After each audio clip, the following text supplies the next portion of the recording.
আসসালামু আলাইকুম। বিডি সংবাদ ৭১ সংবাদে আমন্ত্রণ জানাচ্ছি। আমি সুমি হাসান। শুরুতেই জানিয়ে দিচ্ছি মাওয়া গ্রুপ সংবাদ শিরোনাম। এবারে Asian specialized hospital and diagnostic center প্রবাসের সংবাদ। জেদ্দা থেকে সহকর্মী রফিক চৌধুরীর তথ্য ভিডিও চিত্রে দেখুন একটি বিশেষ রিপোর্ট।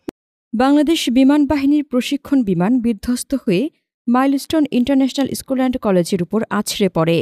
কোমলমতি শিক্ষার্থীদের মর্মান্তিক মৃত্যুতে সৌদি আরব জেদ্দা বাংলাদেশ কনসুলেটে আয়োজিত দোয়া মাহফিল ও আলোচনার সভা অনুষ্ঠিত হয়।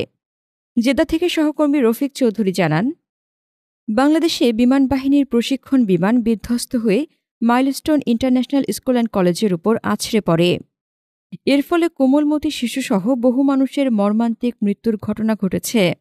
তারই ধারাবাহিকতায় আজ রাষ্ট্রীয় শোক ঘোষণা করা হয়েছে জেদ্দা কনসুলেটে ও জাতীয় পতাকা অর্ধনিমিত করা হয়েছে।